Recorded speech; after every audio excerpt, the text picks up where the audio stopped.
nous enregistrons tous les mouvements de nos bateaux, de nos avions et aussi de nos icebergs.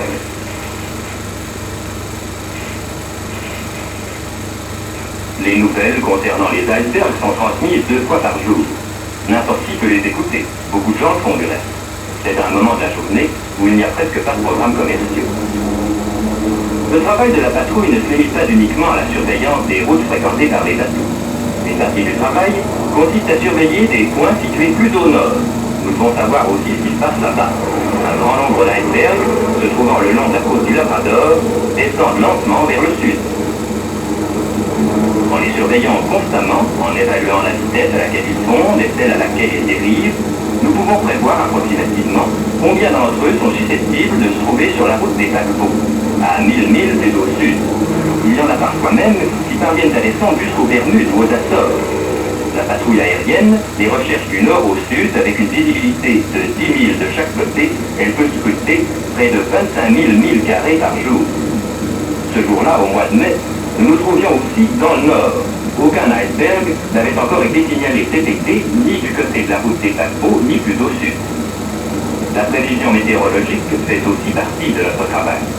Une radiosonde est un poste émetteur automatique très léger, attaché à un ballon rempli en partie d'hélium, qui, lâché, monte à une hauteur de 16 000 mètres et renvoie d'une façon constante des renseignements sur la température et la pression atmosphérique.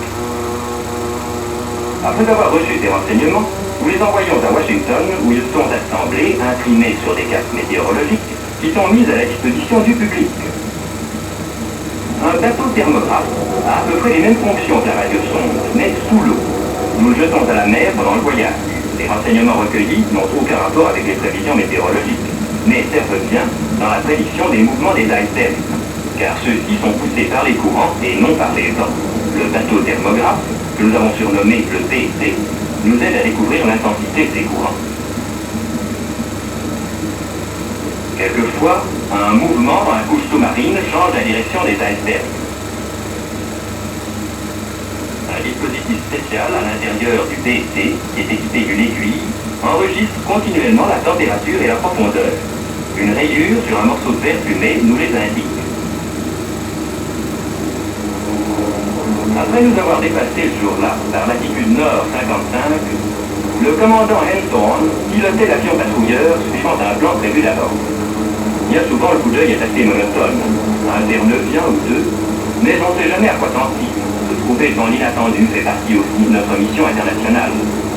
Il se trouvait au sud des vents quand Henthorne l'aperçut, le premier.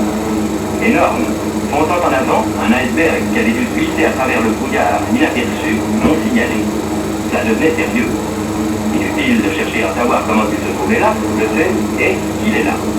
Il fallait immédiatement prendre les mesures nécessaires. Enregistrer sa position, sa taille approximative, sa structure, tous les renseignements utiles et puis immédiatement le signaler par radio à la base de Terre-Neuve.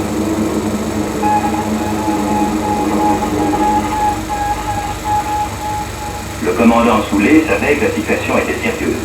Le commandant Perkins avait appris la nouvelle. La position radiographiée par l'avion était surprenante, très surprenante.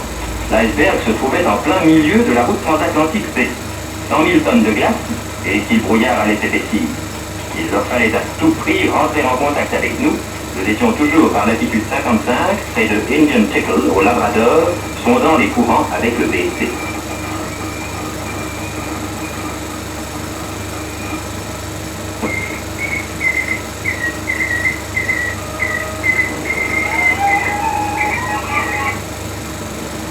Il était à peu près midi.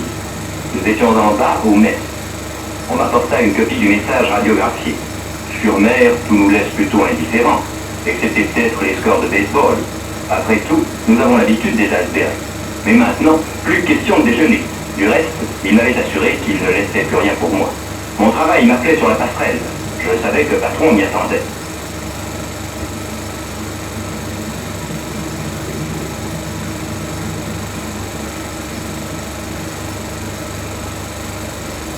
En effet, le commodore Bowman était devant les cartes. Il était en train de mettre un plan sur pied pour rechercher l'iceberg dans la région signalée. C'était le premier pas à faire. Un iceberg ne reste pas immobile. Il nous faut donc connaître les courants sous-marins.